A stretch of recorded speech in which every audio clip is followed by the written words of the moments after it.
All right, the last lecture, 18.4, is going to be about homeostasis. This is a new term, maybe for some of you guys, that I want to introduce, and we'll talk about how different animals maintain homeostasis. There's different systems in place for that, and this is actually kind of a quick section.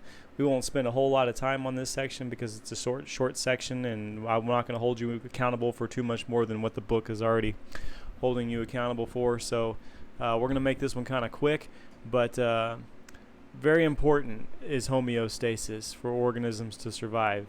And so let's look at what homeostasis means.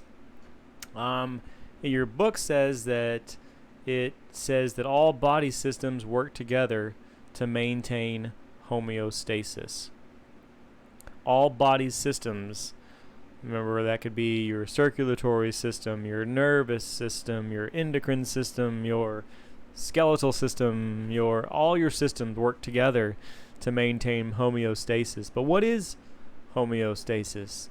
So I thought that a better definition was found here, and along with a better image. So homeostasis is the tendency toward a relatively stable equilibrium between interdependent elements, especially as maintained by physiological processes. So that's what we're focusing on, is the physiological processes that take place within a physical organism. So within a biological organism, all of the physical processes and chemical reactions even that take place within the organism, all of those processes that help to maintain a relatively stable equilibrium is homeostasis. And so in biology, again, homeostasis is the state of a steady internal physical and chemical conditions maintained by living systems. So homeostasis means don't be phased. Don't be phased. When stress comes, when something comes your way, homeostasis means that you're not going to fluctuate. You're not going to have these highs and lows. You're going to be able to maintain a steady internal physical and chemical conditions so that all the systems can work well, because they're all connected. And if you mess up one system, you might mess up another system. The best analogy I can think of is cars. I love cars, and so I just came up with this on a whim right now, so let me think of an example. Let's say the car is over, we don't put oil in the engine. So the oil would be like the circulatory system of a car, sort of, and that it lubricates all the parts in the car so that the parts can move, because there's a lot of moving parts within a car engine, and they're rubbing up against each other, and that would cause a lot of wear and tear if you don't have the oil. And so the oil not only does that, but it helps keep the engine a little cool. Otherwise, things would get really hot if you had all that friction and moving parts. And so if you don't put oil in your engine, it's probably going to overheat. Well, once that happens, then the metals will start to expand and get really hot, and then they'll start to warp. And so your engine will start warping, and then places where there was a nice and tight seal, there will no longer be a seal there, and fluids will start leaking, and then you could have wires that melt because it gets hot, or wires that get fluid on them because it leaked out of the motor that overheated, all because you didn't put oil in the car. All right, or you don't put air in your tires and you have an accident. But the point is, all the systems in a car work together. When one system is messed up, it ends up messing up other systems. Okay, you can actually damage an entire car just because you don't, let's say, have the right spark plug in there. If you have a bad spark plug and it's not firing very well, then the engine can go bad way prematurely. And so back to biological systems, you have all kinds of systems, and I'm not going to go into all of these. If we were to just look at these images here, here's a nice chart I was going to have you guys look at. There's the let's do this. Open image and new tab. I thought this was funny. I was going to have you guys look at it, and then I realized, no way. There's the hypothalamus and pituitary adrenal system here. There's the brain monoaminergic system. There's the hepatic detoxification system. There's the glucose insulin system, very popular one. We'll actually look at that one. There is the hypothalamic pituitary gonad axis system, hypothalamic pituitary thyroid axis. Now, there's all these different systems. The renin, angiotensin, aldosterone system. There's so many different systems you can learn, but that would be way advanced for us. But here's just one simple system for us to look at that I think you guys will resonate with because it's very common. You hear these words thrown out a lot, and so hopefully I can teach you something here about diabetes or how insulin works. So we all like sugar, which is glucose, and so if you were to eat this cupcake, you would be ingesting glucose, and that would be a stimulus because your blood glucose level would rise. If you looked at your blood, red blood cells, and just all of your blood, you would see that there's a lot of glucose in your blood, and that's bad. Well, it's good because your cells need it, but it's bad for it to stay in your blood. So something's got to be done with it. And so what happens is your pancreas will recognize that, hey, we got cupcakes in our blood. And so the pancreas sees the sugar, and there's a chemical reaction that takes place and sort of a feedback system. It's basically a way of communicating through chemistry.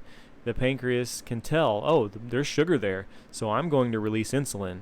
That insulin is a compound that allows the glucose to get into your cells, because the glucose can't just get into the cell. It needs like a bodyguard to say, hey, let this glucose in. And the cell's like, oh, okay, yeah, you're with bodyguard? Sure, come on in. There's proteins on there that, will only allow certain organisms in. Allow certain compounds or substances in or out. And so, remember, it's the cells that need glucose because the mitochondria need to burn up the glucose to make ATP for energy. Otherwise, you just have sugar in your blood, and what's the point of that? So anything that does not go into the cells and get used up for energy, that glucose will go to the liver and get converted into glycogen. So basically, glucose is like a monomer, and glycogen is like a polymer. So all glycogen is just a whole bunch of glucoses chained together like a chain necklace or something like that, where each link is a glucose.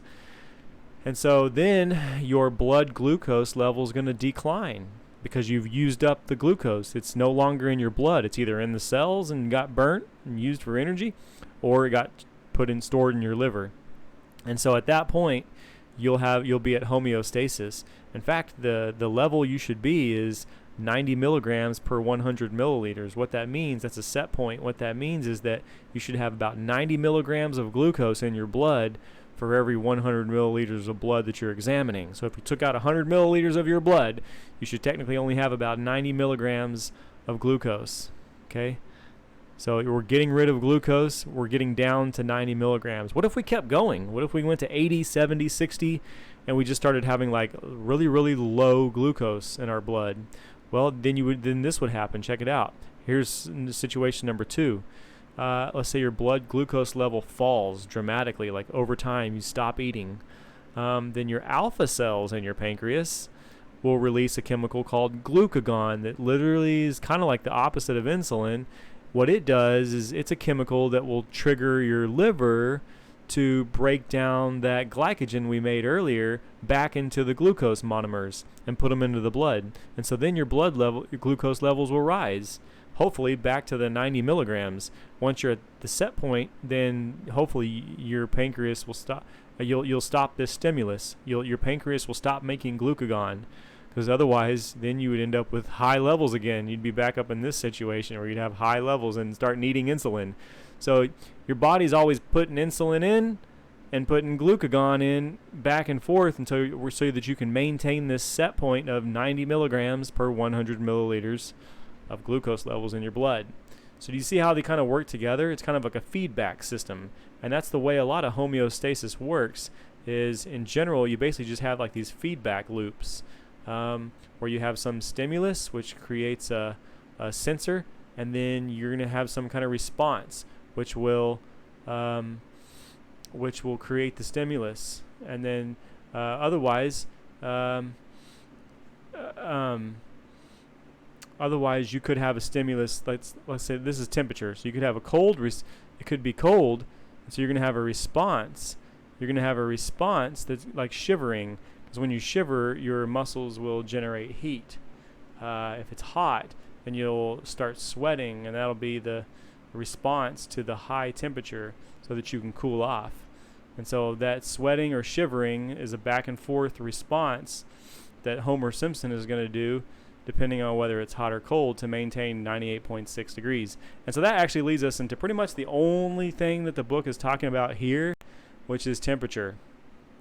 So we're going to look at endotherms and exotherms, and then we're done.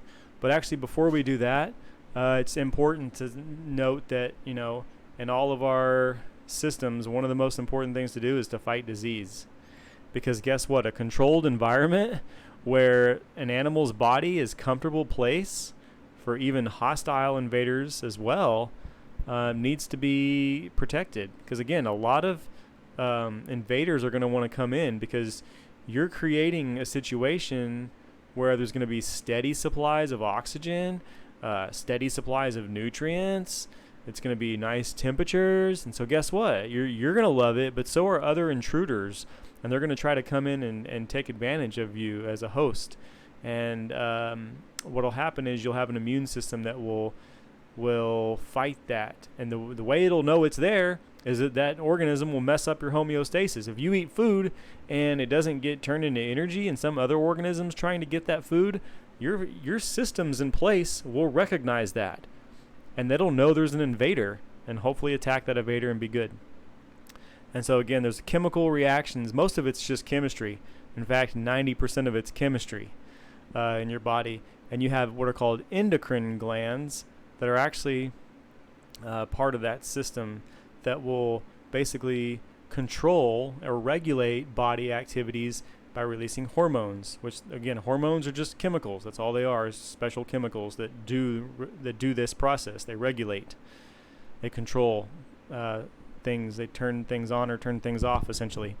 In fact, we learned in the last section that it was hormones that tell the caterpillar to finally turn into the butterfly, or any insect to go through metamorphosis, regardless of what insect that is or what metamorphosizing it's doing. It's going to be controlled by hormones that are released by endocrine glands. And mammals, like other vertebrates, have endocrine glands that are part of an endocrine system. And but again, the diversity there is huge. So hormones can do all kinds of things. One your book points out here is that it can even regulate the amount of water in the body or the amount of calcium in the bones. So there's a delicate balance to your body. Even if you if you drank salt water, your body would freak out because you would have way too much salt in your blood. You have a certain salt concentration that your body keeps at a steady concentration. And if you go below that or above it, your body will freak out and do something about it. Well, one of the biggest things to try to control is temperature. That's one of the hardest. And so we draw a major line here, a distinction, a separation, if you will, between organisms that are either ectotherms or endotherms, like we are. Ectotherms are going to be like your invertebrates, fishes, reptiles, or snakes. Snakes are the best example. Snakes and lizards are going to be the best examples of ectotherms, or sometimes called exothermic organisms. Ecto or exo means outside. Endo means inside. And so the difference is in where the organisms can get their heat, where they can get their heat. So, for example, a snake does not, let's just look at the definition. Most reptiles, invertebrates, fishes, and amphibians are ectotherms that regulate body temperature primarily by absorbing heat from or losing heat to the environment. So the environment is going to be the place where they get their heat. So usually ectotherms like it when it's hot, because that's how they have to get their heat. Basically, they have really, really low metabolic rates. Metabolic rate means how fast are you doing cellular respiration. Because when you do cellular respiration, you're producing a little bit of heat. And so if the bodies aren't doing a lot of stuff, like sometimes I look at my fish in the fish tank, and they look like they're just dead. Like they're just sitting there. They're not doing nothing. The gills are barely moving, which means there's not a lot of oxygen really being demanded, and so they're just not doing much. They're probably not metabolizing. I mean, they don't eat a lot, so it's not like they need to metabolize a whole lot. Maybe they're not reproducing, so there's just not a lot going on. So they really don't need a whole lot of ATP. Okay, they're kind of like I don't want to go into too many analogies, but if you thought about it in an economic sense, somebody who's not really spending money or doing much is just sitting around. They're not earning money or spending money. That's kind of what ectotherms are. They have really, really low metabolic rates when resting. Now, that's not to say that fish can't get up and swim and move, but when they do, when they need their heat, they're going to need their heat through their environment. So a lot of fish will find warmer waters or what have you. Snakes and lizards will find hot surfaces at this time of year, especially springtime right now. Oh yeah, you go to Holder Crooks or Blue Mountain or Harupa, you go to Mount Rubidoux, you do any kind of hikes where there's hills and grasses, and you'll see tons of rattlesnakes. There's a lot of rattlesnakes in California, and especially at this time of year because they're coming out of hibernation and they're looking to get active, and they get active because the ground is hot. And in fact, when it cools off at night, that's why you'll see a lot of snakes trying to find the road to just hang out on the road still, because there's a lot of heat still on the blacktop. So because they need that heat. Now also, when they need to get rid of their heat, they just lose it to the environment as well. They don't have usually a whole lot of insulation so that they can like keep their heat in. Okay, contrast that with like us, endotherms, like mammals or birds. We have really, really high metabolic rates that actually generate a lot of heat, even when we're resting. So when we're sitting down, we're at 98.6 inside. I got my AC on in my house. It's nice and cool, but my body is still 98.6 because my mitochondria are burning glucose. And I'm moving around. All my neurons are working. My muscles are even moving inside. My heart's pumping. So we're generating heat, and we also have a lot of body fat. So mammals use combinations of body fat and hair for insulation. And so we have good insulation. We're producing a lot of our own heat. So we're pretty good. We pretty much make our own heat. So that's the definition of an endotherm. They have high metabolic rates that generate heat even when they're resting. All right, and so humans, we also can get too hot though, and if that happens, we have a regulatory system for that. Go back to the Bart Simpson analogy. If we get too hot, then we will sweat. If we get a hot stimulus, then the brain will trigger your sweat glands to produce sweat. And that's not just so you get wet, because getting wet does not cool you off. What cools you off is the water evaporating back into a gas. Because what does it take for water to evaporate to a gas? It takes heat, doesn't it? So when that happens, it's literally pulling heat away from your body in order for that to happen. So that's how you cool off. You take heat away from your body by you have to put it somewhere. Heat is kind of like energy. It can't be created nor destroyed.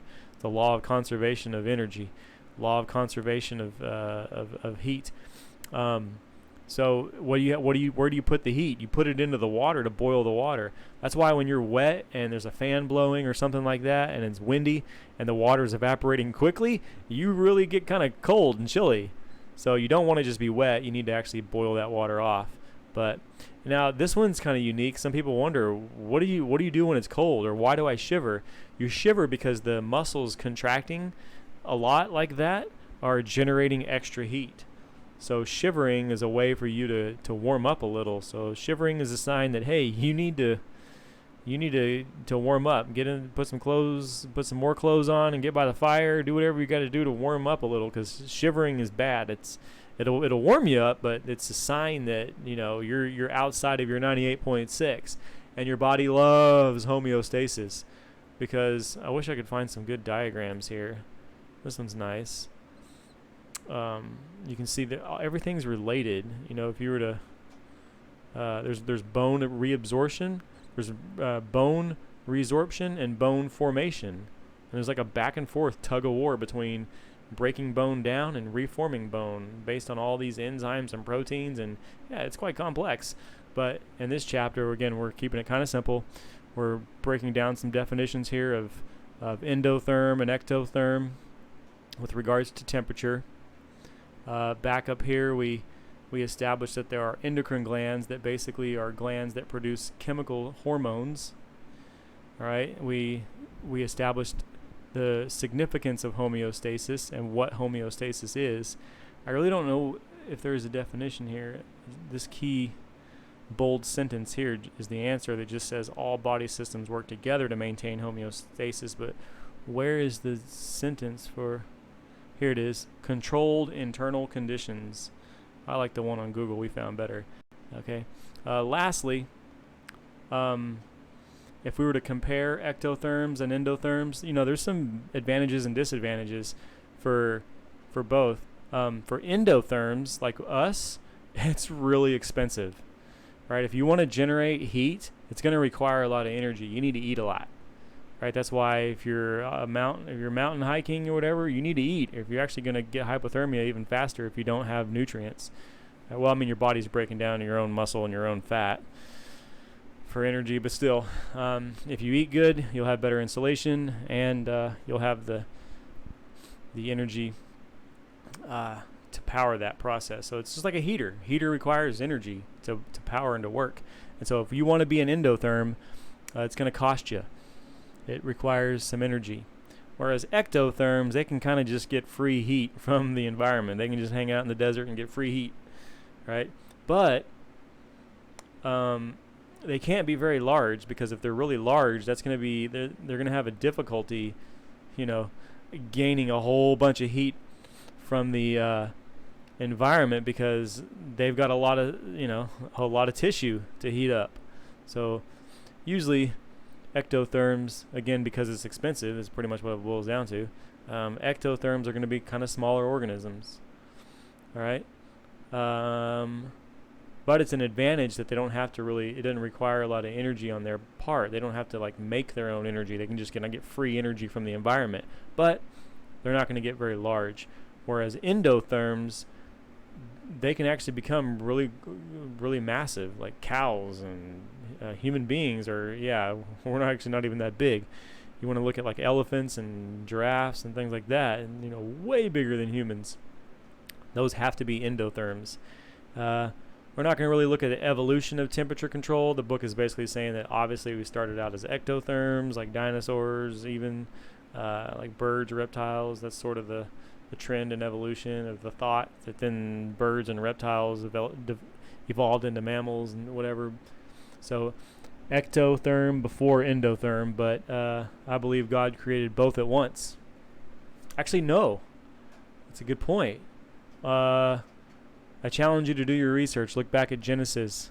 God did not make all the animals in one day, right? He made the birds in the air and the firmament on one day, and then he made the land-dwelling animals. And so look at those days and see if there's an order, and see if you can find the ectotherms on one day or the endotherms on another day. I don't know. I'd have to go back and look at my Genesis creation account, and see if there's some significance there. I just thought of that right now. All right, well, that's it for that section, guys. I appreciate you watching, and I know this is the last video. Hopefully this is not the last chance that you hear my voice, and I get to see you on the back to the school day when we're all there at the school during the drive-through, and maybe sneaking out of our cars if we have to. Hush, hush. Who knows? We'll see how that plays out. I know the coronavirus death toll numbers are going down. Case numbers might be kind of steady, but we're doing more testing, so of course those might look like we have more cases, but the death toll numbers, the daily new deaths, is going down, and so that's a good sign. So less people are dying on a daily basis, and so the hospitals aren't so overwhelmed. And so hopefully we can get back to this normal thing. But I appreciate you guys, and again, hopefully I can say more before we have to say adios for the summer. But thank you for watching this video. Goodbye.